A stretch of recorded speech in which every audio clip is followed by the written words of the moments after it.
Well, good morning, everyone. Thank you all so much for joining us here at Coffee and Quality on this November 3rd day. It's so great to see everyone virtually. If you can open up your chat, put in the chat your name and agency. Love to warm everybody up. Oh, Alicia, your virtual background's giving me life. I love the Thanksgiving. Love the turkey right there. That's great. But thank you all so much for joining. Great to see everybody. If we haven't met before, my name is Jessica Davison. I'm the Director of Learning, Analytics, and Compliance here at United Way of Greater Houston. I have my team joining today. We have Mingyu Liu, she's our Senior Program Analyst, and then Elias Dagato, he's our other Senior Program Analyst. They'll be helping out in the chat, dropping some links. We have quite a few things happening today during Coffee and Quality, so we're excited. We're excited that you joined and that you're spending your Thursday morning with us. So thank you so much. If you could share your name and agency in the chat, love to welcome you and have you here. If this is your first time joining with Coffee and Quality, or you've been a avid attendee to this, we thank you. And we always like to start with the ground rules. So this is a safe place to share and learn. We are all on a different learning journey around data, evaluation, and continuous quality improvement.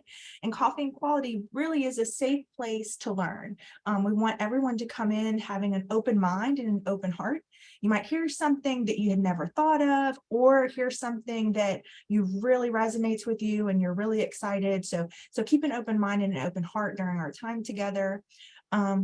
Participate, share your knowledge, share your experience.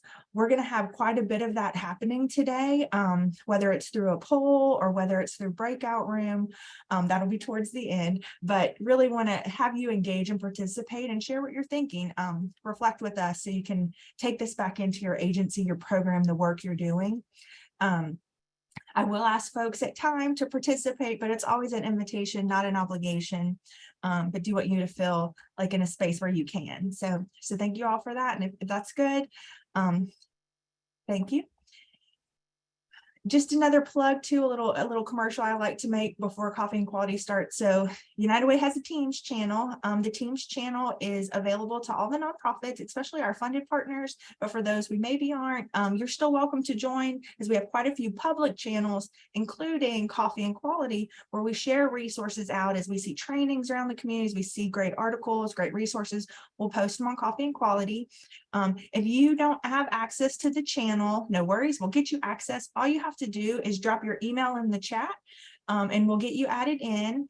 And then you can also email me if you'd like, but we'll get you in there. So please let us know if you would like access to that. So that's Coffee and Quality, the Teams channel.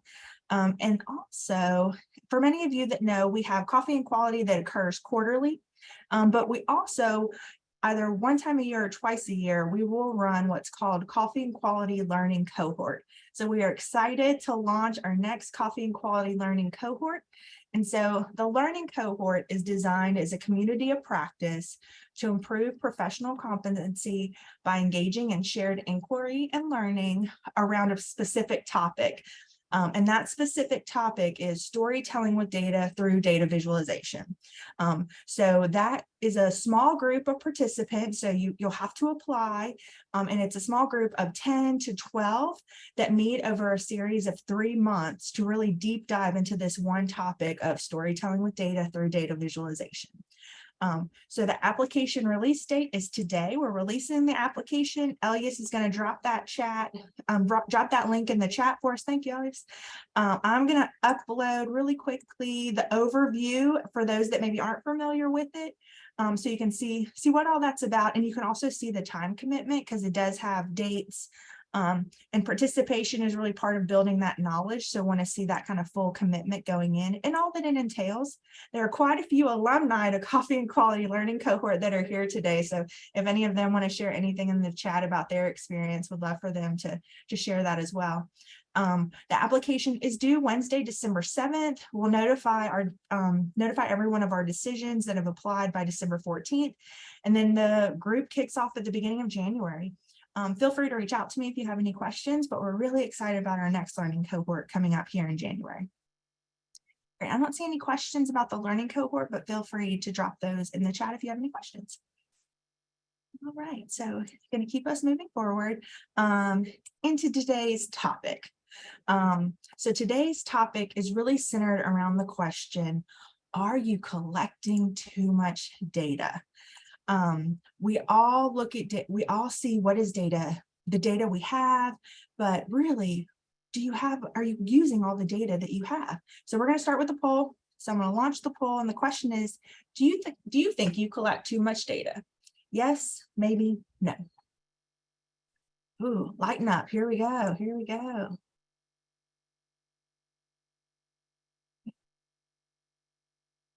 Give a few more moments for people to vote. Do you think you're collecting too much data?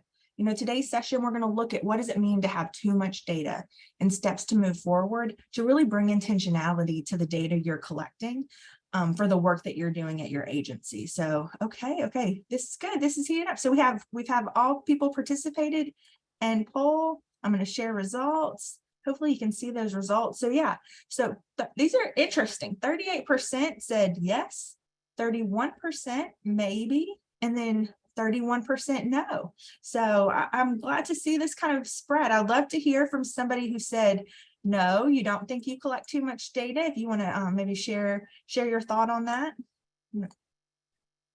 Anybody that said no, want to unmute and share?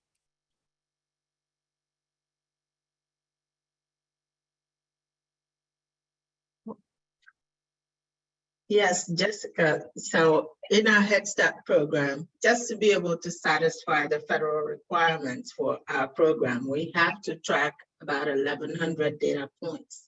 So I don't think we're collecting too much data for that reason. Okay, yeah, there's that funder, that Head Start federal. Yeah, those federal requirements, when you have that funding, yeah, it's what they want. So it is what it is almost. Yeah. Thank you for sharing that. All right, so yeah, but that's what we're going to unpack today. You know, there could be rhyme and reason, and you're going to see that as we get into it. So there are some times that you are collecting that information for a reason for that funder. And so we're going to explore that and unpack that. So I'm going to stop sharing. We'll come back to polls as we continue to go forward.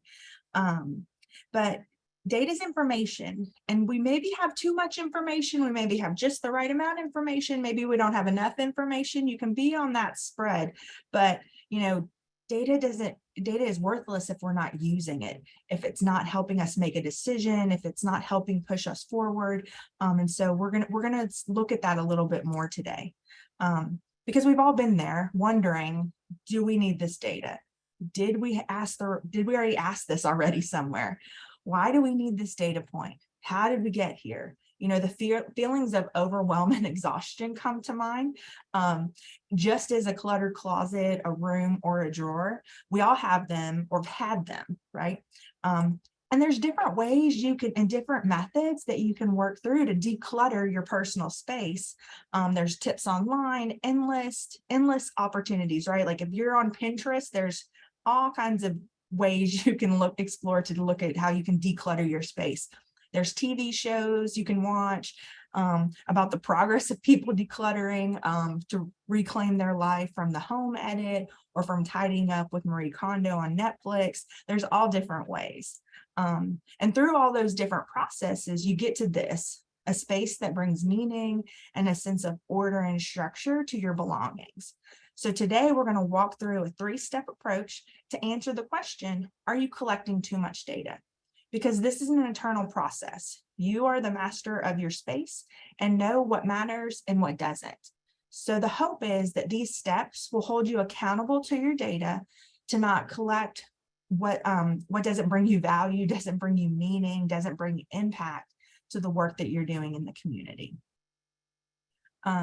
So you can think of this declutter process from different data vantage points, because as an organization, you have a lot of data beyond your programs and services, meaning the work you do with clients.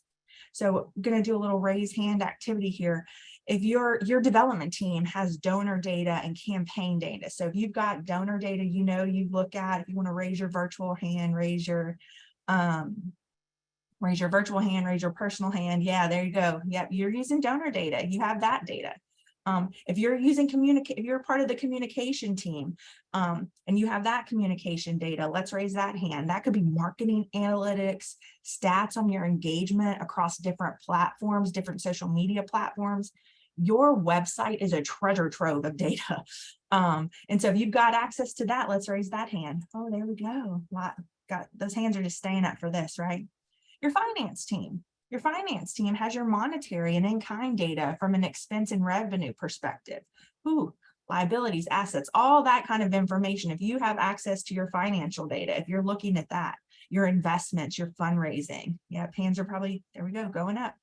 And then you all have external data related to your mission and communities you serve. Whether or not you're using it or you have quick access to it, it's there. So if you know of external data you're using, let's show of hands there. Yes, I love it. Some people's hands are just staying up. Yeah, so there's a lot of data. And so this three-step approach that we're going to explore today can be applied to declutter various types of data in your organization. But today's focus is going to be on programs and services data. So just a quick little note on that. All right, so let's look. So here we are. Here's the three-step approach. We need to take inventory. It's almost like you have to remove it all to see what you have. We're going to examine what you have then. You're going to decide if you're going to keep or toss. Really discerning, is it nice to have or is it necessary? Is it critical or is it a curiosity? This is going to take some time here in this spot, but this is what's going to help you really discern what you need to have and what you don't need to have. And then you're going to contain to maintain your data. So let's walk through these three steps. Here we go, inventory. All right, you got to remove it all. You really need a clear inventory of the data you have. And to do this, you can look at it through like, what's your data strategy, to the inventory of your data, and then checking in on your data dictionaries. You know, we'll revisit some concepts that we shared during a past Coffee and Quality on data cleaning. You can access that recording. I know Elias is going to drop that in the chat to really go through that. But it's almost like when you watch those shows, right? They like take everything out of the room. That's what we have to do. We need to take everything out and see what it all is. We need to take all that out and look at that and explore it. And so the way to do that is really through this, what's your strategy? So we need to do a little background work before you get into the really inventory piece to know your why, right? The data strategy, this is your vision for your data, how it aligns with the work that you're doing and what matters to you. What's the vision for this room or this space, right? When you think of that decluttering example or analogy. And then the data strategy is going to guide you into why you're collecting and what you're collecting. And part of that is you have to delegate a data champion. This is really important. There can be multiple data champions, but somebody has to take ownership of the data and be responsible for it. Now, a lot of you today are data champions in your organization, and most of you probably have multiple people. You maybe have tight ownership over one space or another space, but you really need this element as part of your strategy, so you know who's in charge of that data. So here's just an example of what that might look like. There's different ways to kind of pull together your strategy. This is just a one example. So this is an agency example where they have 4 programs. So here you can kind of see their vision, right? Like, these are our programs. These are the data champions. This is where the data is stored. These are our funders. This is the purpose of the information we're collecting. And then this is our reporting cycle. So kind of having that information there to know what's your strategy as you move forward a little deeper into this. So as you move forward, you're going to start to look at that data inventory. So you do know what data you have and where it lives. Who's responsible for collecting it? Entering it. Do you have a list of all the data you collect, right? Like, this is where that inventory piece starts to come out. Because the data inventory is going to tell you what type of data you have and where it's located. And if you don't have a tool to do this, there's, easy ways to do it where you just pull out, like in a simple Excel sheet. Here's another example from the agency we just showed, where here's one of their programs. Here's the 3 data sources they have. So they have an application, a camper application, a camper satisfaction survey, and then a caregiver satisfaction survey. And so this is starting to build that inventory, right? They know where the data is stored. the data location, who's responsible for data entry, the frequency of the data entry. You can see how it gets a little bit more detailed. And this is going to help as you really start to like take a step back and answer like, do we need this data? So a little deeper into that. So that kind of lays out what we have, but the data dictionary. So I added this piece in here because I think the data dictionary really brings it to the center. Because this is, data is the facts, the information we're collecting to analyze, and the dictionary really gives meaning to that data.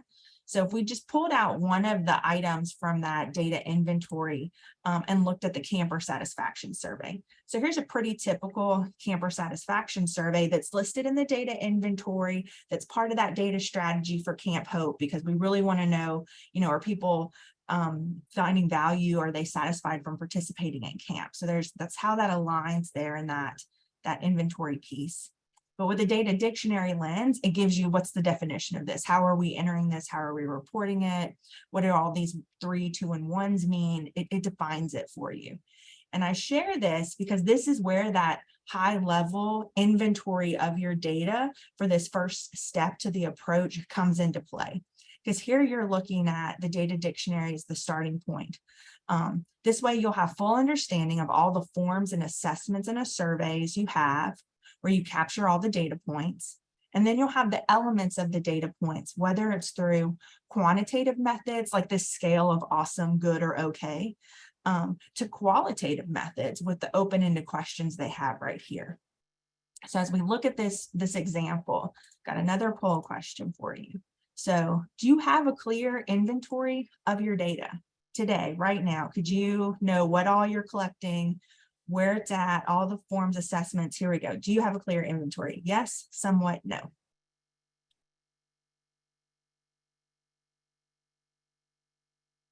some people voting. Give a little bit more time. Okay. Results are coming in. All right, we're at 100%. Here we go. Oop, almost. One more vote, couple more votes.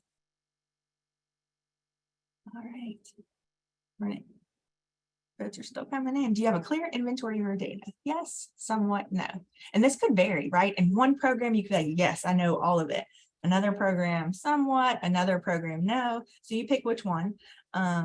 Take the average for your agency if you're over a lot of programs, but looks like we got everybody voted in. So I'm going to end the poll. Here we are, share results. So 26% said yes, they have a clear inventory of their data. 49% said somewhat, and 26% said no. So, okay, I appreciate that honesty. I appreciate that because it is, we're all in different, we all have different ways that we're collecting data in our organization. And that clear inventory piece can be an area where you're moving fast. You're like constantly doing something, right? You're having a report due today, something you're working on tomorrow. And so taking a moment to really get that inventory can vary across organizations. Thank you. Right, so once we have that inventory, then we can kind of shift into the keep or toss activity. So if we're going to carry on that analogy, right? So everything is out of the room. Before we bring it back into the room, we need to go through, are we going to keep or toss? And this is what you're going to examine it, right? This is really like a shift of mindset thinking to, is it nice to have or is it necessary to have? Is it critical for your operations or just more of a curiosity and not being used? Because we should be using the data we're collecting. As a rule of thumb, we use data to prioritize growth by tracking data that will lead to more funding, quantify your impact, and help target areas for improvement. So as we get into this activity, you'll want to start small, right? So one space, one drawer at a time, and set a time limit for yourself on spending for this activity. Like one day a month, you're going to look at your data inventory with your CQI team and determine, are we going to keep this data or not keep this data? And if you're using an evidence-based tool, you really need to take a global look at the assessment tool or determine if you're using the data from it collectively, because you can't really go line by line unless it was designed in a way where you can kind of slice each item by item. So you have to kind of carry that nuance into this. But the decision tree is really going to help you answer, why do you have it? What purpose does it serve? Who needs this data? When are you using this data? Where are you reporting and communicating the results? And it is a group activity. So that's my first kind of note on this. So before you get into the decision tree, this really should be a group activity. It's not an isolated to one person's perspective. This is the value of the CQI team. They can really bring the diverse perspectives to help determine what to keep or toss. So in real example, your program person could be like, we don't use this data piece at all. We're not, we don't report this to anybody. But your development staff is like, oh no, we report this to so-and-so. So there could be that disconnection. So you really have to have those diverse perspectives when you're going through this activity. So here we are. We're going to start slow on the decision tree. So out the gate, are you sharing this data with someone? Full stop. If you're reporting to funders, that's a keeper. But I do want to push on this a little bit, right? Like if you have a funder that's reporting something that you're reporting something to, especially United Way, right? Like you want to ask them, like, why do you want this data? Why are we reporting this? And the funder should be able to share with you their why. So that's a little note on the funder piece. But are you sharing this with your board? It's a keeper. Your community wants to hear about this data. That's a keeper. Staff rely on the data point. That's a keeper. And this can really get into a philosophical debate, which is where healthy discourse really comes in. And that's what I love about this, because it really will assure your why for why you're collecting this and why you share this information. So it makes that much more sense to the work that you're doing. So we're going to have that. So are you sharing data with anybody, and really go through that? Because if you are, yes. And if you're not sharing this information with anybody, then we can transition into the next point. Because I hear this a lot from people. What story are we trying to tell with this data?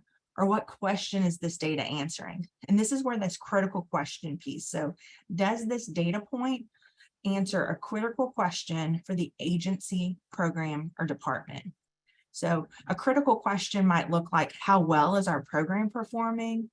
Are we serving more clients than last year? What's the impact that we're having in the neighborhood? Are we moving the needle with our awareness campaign? So those are some critical questions might come up, but that's for that CQI team to have that discussion, to really think through, is it answering a critical question for us? Because if it's not, here it is. Are you using this data point to improve the work that you're doing? Remember, the definition of CQI is it's the systematic use of data to improve the effectiveness of your programs and services and to communicate your value. So does this data point here help to improve the work that you're doing? And really, some people don't like the word improve, but no one's perfect. Everything has a little space to grow, to advance, to expand, to increase, to revamp. So whichever word you might like to use there, are you using this to make the work that you're doing better? So taking that into consideration as you're going through this keep or toss activity, because if you are, then yes, you want to keep that data element. You want to keep that data point because it's bringing that level of usage to this data that you're collecting. But if you're not, we're going to shift into the next point. So what value is that item having? And this is where it's consensus, right? So there's a consensus from the CQI team that the data point brings value to the agency, program, or department. And we added this consensus because it could have value for one person, but the collective is like, no, that doesn't have value. So that's where that conversation piece comes in. And why does the program manager find value in this when the whole CQI team doesn't? And then vice versa. Why does the grant writer see value in this data point when the whole team doesn't? And so having that conversation to really get to the core of what's the value here, because the value is in the eye of the beholder, right? So it could have value from a funding perspective, from a sharing out, from improvement, from demonstrating impact. It'll really help you tease out, like, why are you asking this information? And you might have to spend some time here because the team should have a shared definition of what value means and not just appeasing one person. That's when it can get a little interesting, because some CEOs might find a lot of value in something, that's the only one. So do you want to just go with what they say, or do you want to push back a little bit and see like, well, what's the value? Help me see a little bit more context behind that. So really feeling comfortable to have that space where you can push a little bit and have that healthy discourse to really understand everybody sees the value and is on the same page. So as we keep moving, now we're getting to the 5th round here. And so this is the 5th round. So it's time to decide. And so this is the catch-all. If you made it down this far into the tree, it's time for that tough examination and discussion. Why is this data point hanging around? So in the last 12 months, have you referenced the data point to answer a question or solve an issue? Basically, have you used this data? Because if you have, all right, let's keep it. And if you haven't, it's time to toss. So here we are. Here's the 5-step decision tree. So we got another poll for you. I'm going to do this poll because which round seems most difficult to tackle? So round 1, to go through, do you share this data point with stakeholders? Does this data point answer any critical questions? Do you use the data point for improvement? There's consensus from the CQI team that the data point brings value, or that it's referenced in the past 12 months.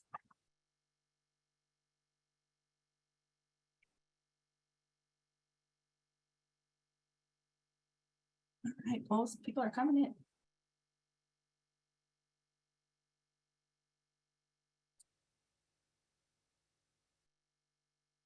All right, so a few more voting. There we go. All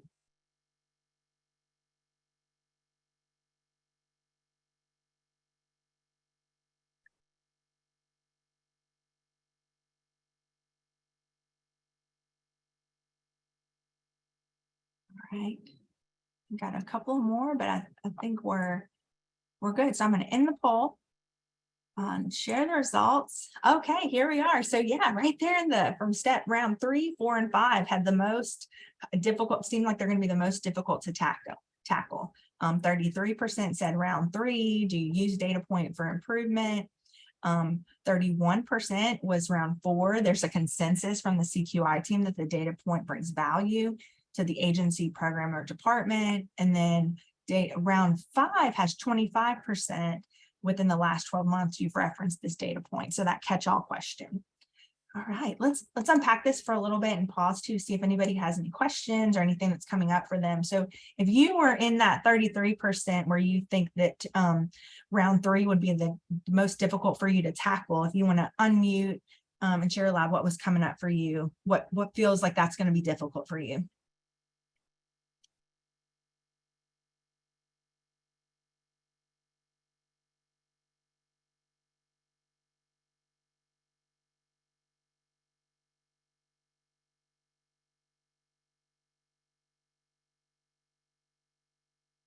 Pausing, anyone? Hi, good morning, Jessica. I can talk because I did say 3 would be difficult for us, this clerks at Goodwill.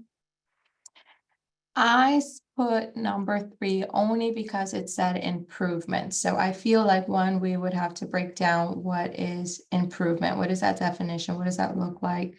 And then that brings back to the ultimate goal of the organization. So I feel like that one is kind of in the middle. Because there is a lot of little things that will play into making that decision.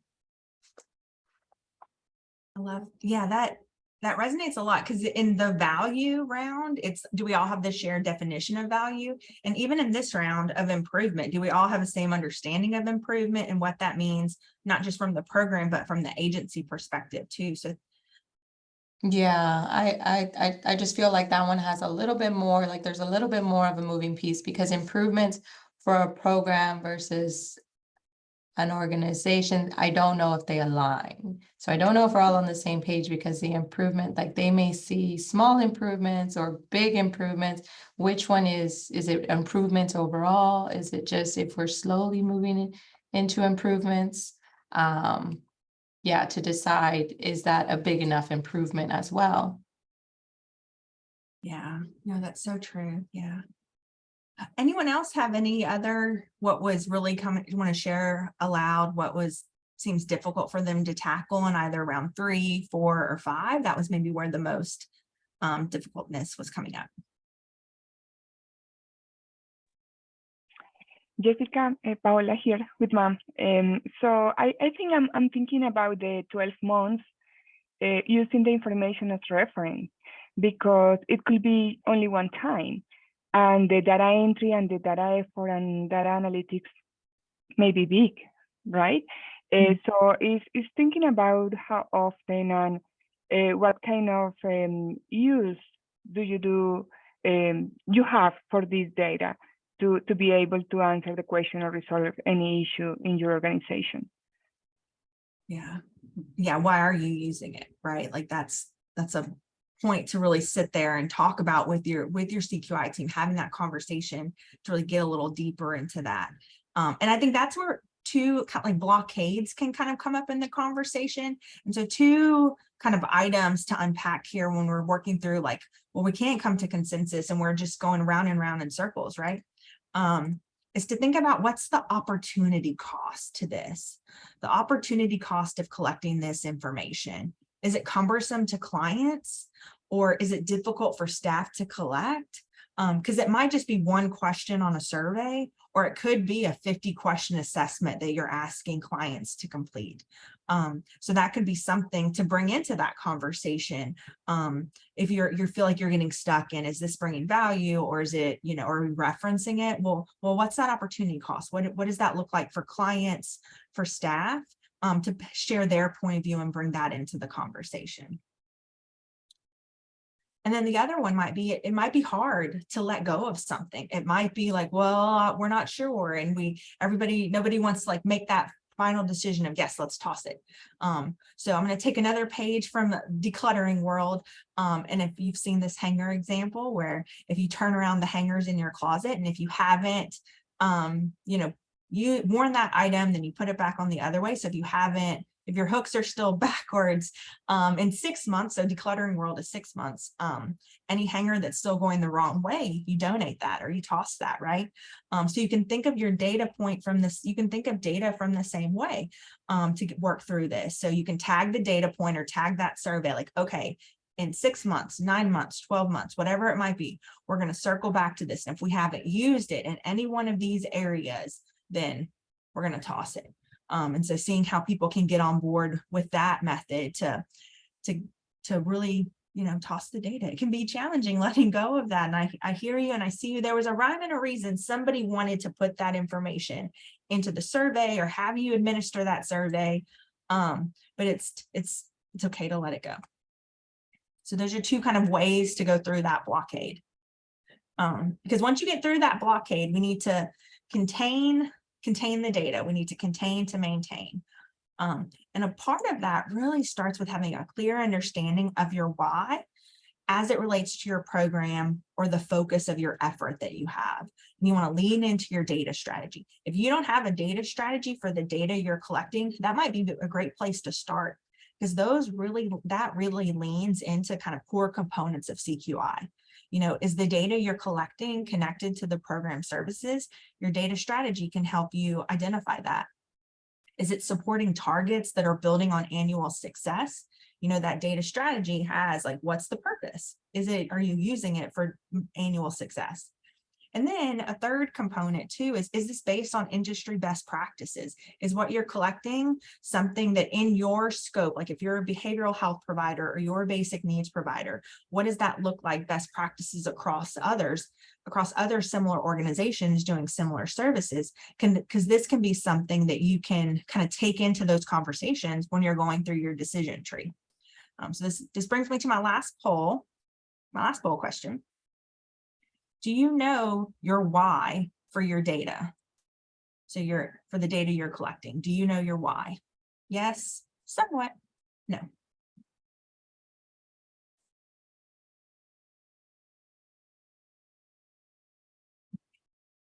And again, here it might be that one program, you really have a strong data strategy, you really understand the why. Another program, maybe it varies a little bit. That's kind of what's coming up here in the results, because it looks like got a few more folks to vote.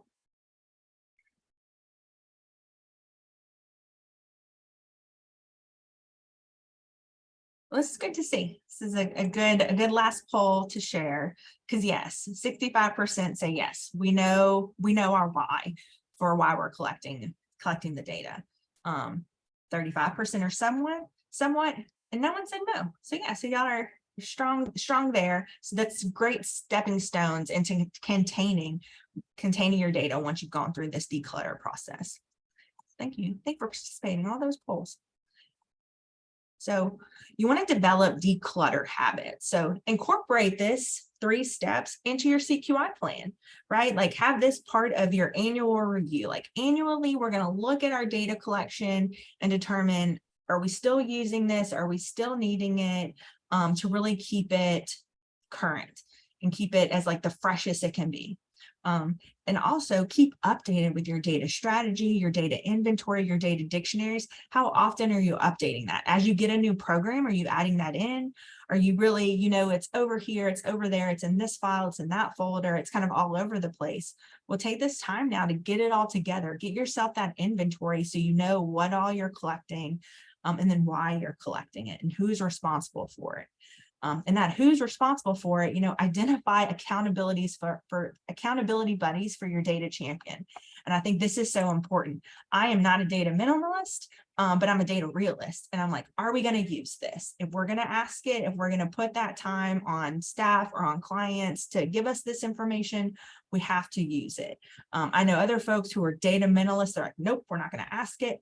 And so that's a great companion, right? Because it really helps to have that conversation, to take that critical lens to, do we need this information?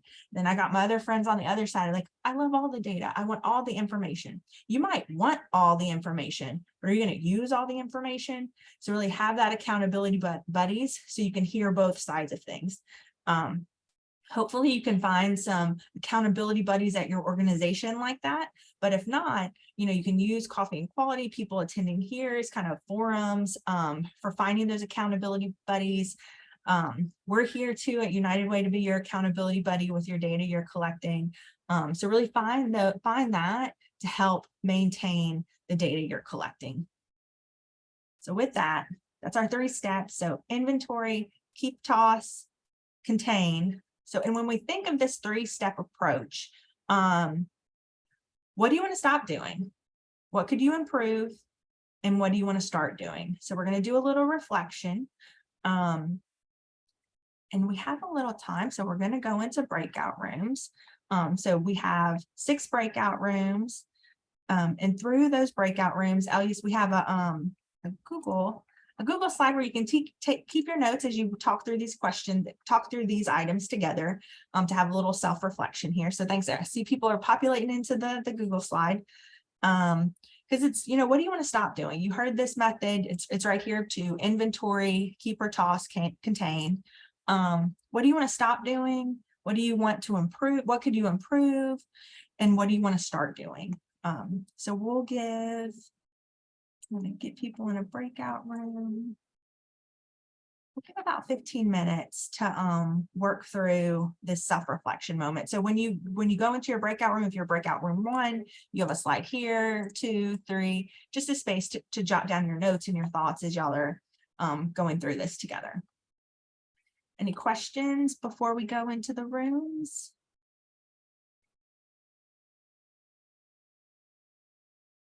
Right. Okay, so I'm not hearing any questions. I'm going to open all the rooms. We'll see you in about 15 minutes.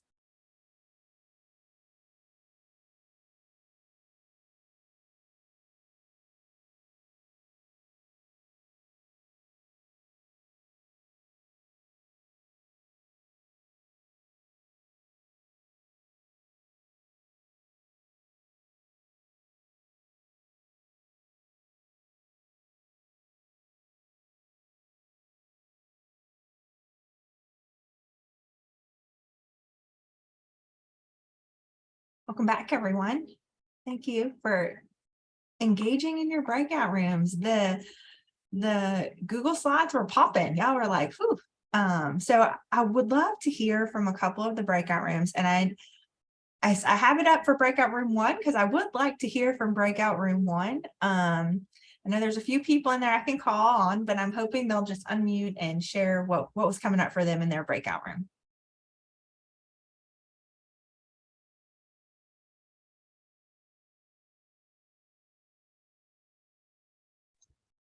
Okay, I'll go. I know our room was very chatty and they're not chatty now, but we were talking about holding on to data, providing data to show change, but it's not used.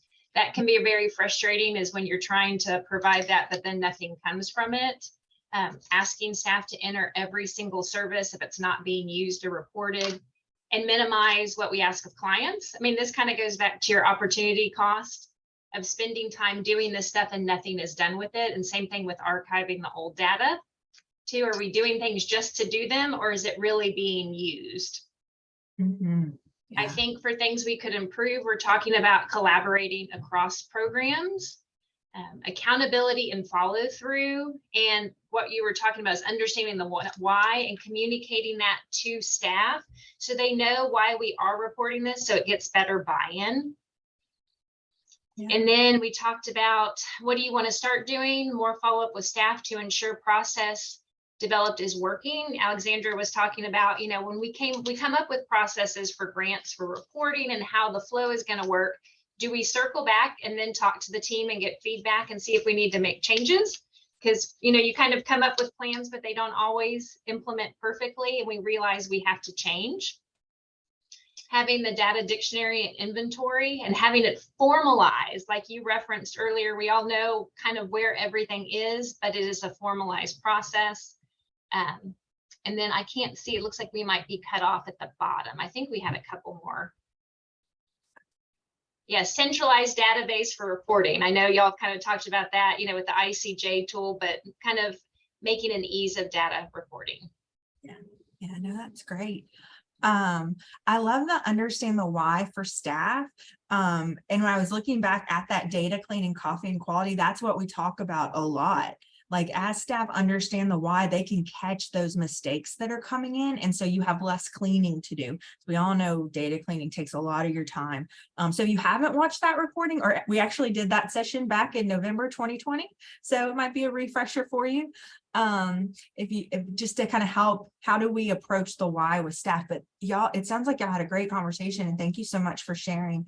And quite a bit was in similar work groups, in similar breakout rooms, but would love to hear from breakout room 3 as well. There are some similarities, but there are also some differences. And I know a few folks in that room too, if you would like to, if you could unmute and share.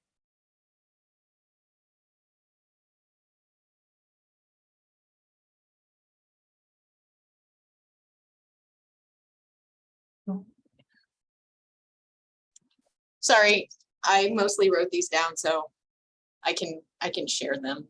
Thank you. Thank you. Okay, so what do you want to stop doing? A lot of us use lots of databases and but it's unavoidable sometimes. This one kind of for us tied in with issues of training too. And issues of like making things easier for staff. They're all kind of tied together. Like, it's super inconvenient, but sometimes you have to. So how do you make those work well together? It just came up as kind of a theme for a lot of us. Just, wow, there's a lot of different ones. And then for our improve, part of this is me, and I just kept confusing everyone. But when I put let it go, I meant like the emotional part. People in my agency are super emotional about this. And so I guess it's just like that kind of like tackling how you feel about your data. People like to hoard it, but not because they should be, but because they have like an emotional attachment to it. Like, we've always collected this and it's like my baby or something. And so it's I guess getting rational about it, but there's just so much emotion for some reason tied to assessments. So a lot of what we could improve on that is just communication, training, and then we also talked about limiting access to data, because sometimes we give a lot of access and then things get kind of messed up.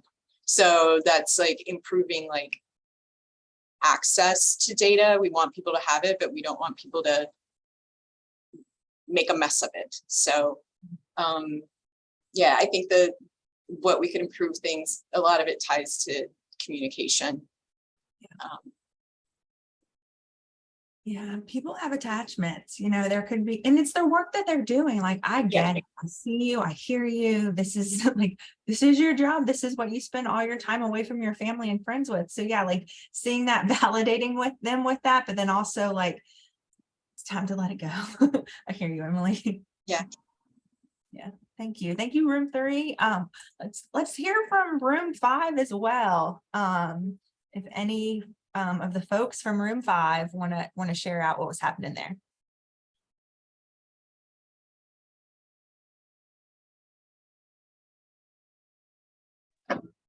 I mean, I can. I was trying to sit back. So if anyone else wants to chime in. So we actually talked a lot about not so much the amount of data, because I had mentioned that I thought at first we were collecting too much data, but then when I was listening to you, I was like, okay, maybe it's just more like, are we collecting the right data? And also, how easy is it for us to access the data? Like, how useful is the data if it's like a huge project every time we have to like pull something out? Is it really usable? So we were talking about that, which then got us into this conversation that you'll see on here around like, how do we make data more of a priority, because it ends up being on the back burner a lot at agencies, because as we know, a lot of people are doing multiple tasks. And so that's why on here, like finding interns to help with that work, increasing capacity, including it in strategic planning processes, and asking why are we going to collect the certain data before you actually do start collecting it, and then continuing data dictionary, data map, use of these documents. So that's kind of where our conversation went. Yeah. Thank you. Thank you so much for sharing, Tracy, into group 5. That the interns is an interesting concept, and it reminds me of what's happening at UH with the UH Connect program. And that could actually be a really great project. Like, are we collecting the right program and having them kind of help have that as their project to look through and explore with you? Like, that it sounds right up their alley and things that they could help support with. So in our email recap and drop on Teams, I'll put that the email link to reach out to Chelsea to find out if UH Connect is a good fit for you, and if you want to explore this more as like a project. Like, are we collecting the right data? Or we're to this point now where we have the inventory, we're going through the take or toss, but we want to maintain it, right? We want to contain it.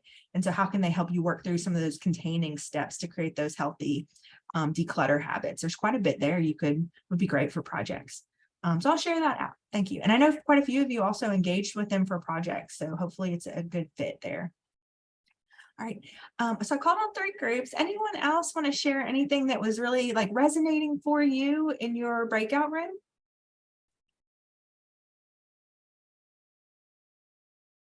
Any other brave souls that want to speak out?